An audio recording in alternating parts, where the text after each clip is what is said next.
भारत के 4 राज्य मध्य प्रदेश, गुजरात, राजस्थान और महाराष्ट्र को मिलाकर भील प्रदेश बनाने की मांग बेहद तेज चल रही है।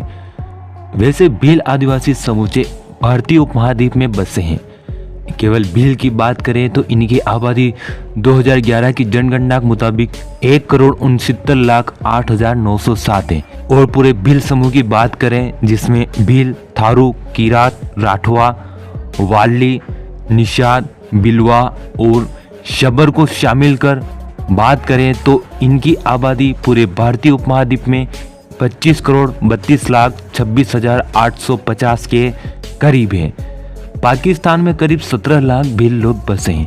हाल फिलहाल में एक आदिवासी पार्टी, भारत आदिवासी पार्टी ने भील प्रदेश का मुद्दा बड़ा जोरों शोरों से उठाया और बेहद कम समय में इस पार्टी की लोकप्रियता बढ़ने लगी।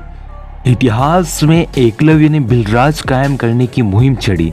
फिर संत सुरमाल भील, मावजी महाराज, गोविंद गिरी व सरदार पूंजा धीरजी भील ने भील राज कायम करने के लिए आंदोलन चलाया। मानगढ़ में सरदार पूंजा धीरजी भील और गोविंद गिरी के नेतृत्व में कई भील आदिवासियों ने सभा करी जिसमें 1507 भील आदिवासी मारे गए।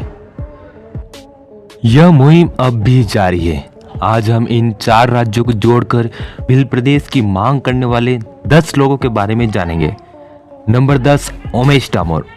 राजस्थान के आसपुर विधानसभा क्षेत्र से विधायक उमेश डामोर हैं। यह भारत आदिवासी पार्टी से हैं। यह भील प्रदेश बनाने के समर्थक हैं। साल 2023 में हुए विधानसभा चुनाव में उमेश डामोर 93,742 वोट लाकर आसपुर के विधायक बने। कांकरी डुंगरी केस में 2020 में उमेश डामोर की गिरफ्तारी भी हुई। उमेश डामोर व थावरचंद तब बेहद चर्चा में आए जब 18 जुलाई को मानगढ़ में आदिवासियों ने भील प्रदेश बनाने के लिए सभा करी। तब ये दोनों विधायक भील प्रदेश की टी शर्ट पहन विधानसभा में पहुंचे। नंबर 9, अशोक भील। राजस्थान की घाटोल विधानसभा से प्रत्याशी रहे अशोक भील अपनी भीली बोली और भील राज कायम करने के लिए जाने जाते हैं। साल 2023 में हुए राजस्थान चुनाव में अशोक भील 84,644 वोट लाकर मात्र 3,651 वोट से हार गए थे। पूरे भील प्रदेश में अशोक एक जानी मानी हस्ती है। जहां कहीं भी आदिवासियों पर अत्याचार हुए वहां जाकर अशोक भील ने वह मुद्दा बड़े जोरों शोरों से उठाया। नंबर 8, कमलेश्वर डोडियार। मध्य प्रदेश में एकमात्र विधायक जो कांग्रेस बीजेपी के अलावा अन्य दल से चुनकर कमलेश्वर डोडियार ही आए हैं। यह मोटरसाइकिल वाले विधायक, झोंपड़ी वाले विधायक के नाम से भी जाने लगे। यह भारत आदिवासी पार्टी से विधायक हैं। सेलाना विधानसभा से चुनाव लड़ इन्होंने 71,219 वोट हासिल कर यह विधायक बने। इन्होंने विधायक चुनाव लड़ने के लिए नोतरा करवाया जिसमें लोगों ने इन्हें पैसे दिए। चुनाव जीतने के बाद यह भोपाल मोटरसाइकिल से ही आ गए। इन्होंने विधानसभा में भील प्रदेश का मुद्दा उठाया। हाल फिलहाल में इन्होंने ग्राम पंचायतों में भील प्रदेश नाम वाले टैंकर पहुंचाए। यह आदिवासियों के मुद्दे बड़े जोरों शोरों से उठाते हैं। नंबर 7, चेतर वसावा। गुजरात के डेडियापाड़ा से चेतर वसावा विधायक हैं। इन्होंने 1,03,433 वोट पाकर विधायक बने। वैसे यह आम आदमी पार्टी से विधायक है। यह गुजरात में आम आदमी पार्टी के एकमात्र विधायक हैं। चेतर भाई वसावा के साथ युवा जुड़े हैं और यह लगातार भील प्रदेश आदिवासियों के मुद्दों के लिए लड़ते आए हैं। गुजरात में चेतर वसावा अधिकतर सुर्खियों में रहते हैं और भील प्रदेश का मुद्दा उठाने में कोई कमी नहीं छोड़ते हैं। चेतर वसावा गुजरात के प्रमुख आदिवासी नेता है। नंबर 6, थावरचंद डामोर। थावरचंद डामोर 18 जुलाई 2024 को चर्चा का विषय बन गए। दरअसल इस दिन मानगढ़ पर लाखों की संख्या में आदिवासी सभा में भाग लेकर भील प्रदेश के समर्थन में पहुंचे। तब इसी दिन दरियावत विधायक थावरचंद डामोर ने बड़े ही जोश के साथ भील प्रदेश का मुद्दा विधानसभा में उठाया गया। थावरचंद डामोर भील प्रदेश का टी शर्ट पहने हुए थे। थावरचंद डामोर 2023 में दरियावत विधानसभा से कुल 83,655 वोट लाकर विधायक बने। यह जगह जगह सभा कर भील प्रदेश और आदिवासियों के हितों के लिए लड़ते हैं। नंबर 5, राजकुमार रोत। भारत आदिवासी पार्टी से एकमात्र सांसद राजकुमार रोत साल 2018 में बीटीपी पार्टी से चुनाव लड़ 84 सीट से 64,119 वोट लाकर विधायक बने। फिर 2023 में 1,11,150 वोट लाकर फिर से 84 से विधायक चुनकर आए और 2024 के लोकसभा चुनाव में राजकुमार रोत ने नामांकन फॉर्म भरने हेतु की गई रैली में लाखों आदिवासियों ने भाग लिया और इन्होंने चुनाव में 8,20,801 वोट लाकर यह सांसद बने। इन्होंने विधानसभा और फिर लोकसभा में भिल प्रदेश का मुद्दा उठाया।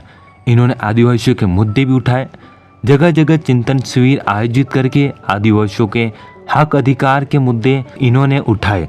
जहां कहीं भी आदिवासियों के साथ खिलवाड़ हुआ वहां यह पहुंचे। कांकरी डोंगरी प्रकरण में यह भी गए। इन्होंने बेहद जल्द भारत आदिवासी पार्टी को महाराष्ट्र, उड़ीसा, गुजरात, मध्य प्रदेश, छत्तीसगढ़ व झारखंड तक पहुंचाया। नंबर 4, मांगीलाल नीनामा। राजस्थान के प्रतापगढ़ क्षेत्र के मांगीलाल नीनामा ने भिल प्रदेश की आवाज बुलंद करी। इन्होंने जगह जगह चिंतन शिविर आयोजित भी कराए। राजस्थान के युवाओं को इन्होंने जोड़ा, भिल प्रदेश को लेकर जगह जगह ज्ञापन दिए। यह भिल प्रदेश मुक्ति मोर्चा के प्रमुख है। साल 2023 की प्रतापगढ़ से इन्हें 62,023 वोट मिले। इन्होंने भिलों के मूल परंपरा, देवी देवताओं, वेशभूषा, बोली आदि को आदिवासियों को संरक्षित करने, बचाव करने की प्रेरणा दी। मांगीलाल नीनामा ने प्रतापगढ़ क्षेत्र में आदिवासी महापुरुषों के नाम के चौराहे के नामकरण हेतु बेहद प्रयास किए। आदिवासी परिवार द्वारा आयोजित विभिन्न समारोह में इन्होंने भाग लिया, जनता की समस्याओं को सरकार तक पहुंचाया व भिल प्रदेश के लिए बेहद आवाज उठाई। नंबर 3, कांतिलाल रोत। आदिवासी परिवार के प्रमुख व्यक्तियों में कांतिलाल रोत प्रमुख है। इन्होंने आदिवासी संस्कृति, भाषा, भिल प्रदेश व इतिहास के मुद्दे उठाए। साल 2023 के चुनाव में कांतिलाल रोत 50,285 वोट लाए। कांतिलाल रोत आदिवासियों हक अधिकार की आवाज उठाते आए हैं। इन्होंने आदिवासियों के बीच आदिवासी संस्कृति बचाए रखने व आदिवासी इतिहास को पहुंचाया। नंबर 2, छोटू भाई वसावा। गुजरात से झगड़िया विधानसभा से 7 बार विधायक रहने वाले छोटू भाई वसावा ने आदिवासियों के हक अधिकार के मुद्दे विधानसभा में उठाए। इन्होंने आदिवासी राजाओं के इतिहास को उजागर कर उनके नाम के चौराहे बनाने में भी योगदान दिया। यह 1990 से 2017 तक जेडीयू पार्टी से रहे, पर जेडीयू के बीजेपी के साथ गठबंधन के बाद छोटू भाई वसावा ने बीटीपी का गठन किया। इसी पार्टी से गुजरात में 2 और राजस्थान में 2 विधायक बने। साल 2024 में छोटू भाई वसावा भारत आदिवासी पार्टी में शामिल हुए। इन्होंने भिल प्रदेश का मुद्दा, आदिवासियों की शिक्षा का मुद्दा उठाया। नंबर 1, भंवरलाल परमार। आधुनिक बिरसा के नाम से विख्यात भंवरलाल परमार ने समूचे भिल प्रदेश में एक नई आस जगाई है। इन्होंने पूरे भिल समूह को एकजुट किया, आदिवासी परिवार संगठन के गठन में महत्वपूर्ण योगदान दिया। भंवरलाल परमार ने भिलों के इतिहास पर शोध कार्य किया। जगह जगह आयोजित समारोह में इन्होंने भिलों के इतिहास, संस्कृति, भाषा आदि पर जोर दिया। भंवरलाल परमार ने सामाजिक पाखंड को त्याग कर शिक्षा के महत्व को बताया। सदियों से दफन भिलों के इतिहास को इन्होंने उजागर किया। आदिवासियों की समस्या का समाधान करने का कार्य किया। भंवरलाल परमार एक शिक्षक है और इन्होंने भिल प्रदेश में आदिवासियों के लिए, खासकर भिलों के लिए मुद्दे उठाए। साथ ही साथ भिल प्रदेश का मुद्दा उठाने में बागीदौरा के विधायक जय कृष्ण पटेल ने प्रमुख भूमिका निभाई। वहीं सेलाना क्षेत्र से केशुराम नीनामा व चंदू मेड़ा ने भी यह मुद्दा बड़े जोरों शोरों से उठाया और बालोतरा क्षेत्र से ताराराम मेहरा ने भी भिल प्रदेश का मुद्दा उठाया। वहीं उदयपुर से लोकसभा प्रत्याशी रहे प्रकाश बुझ ने भी भिल प्रदेश का मुद्दा बड़े जोरों शोरों से उठाया और अमित खराड़ी, जितेश कटारा जैसे व्यक्तियों ने भी भिल प्रदेश का मुद्दा बड़े ही जोरों शोरों से उठाया। वहीं परमीण परमार ने भी अपने क्षेत्रों में व आदिवासी समारोह में भिल प्रदेश का मुद्दा उठाया। धन्यवाद।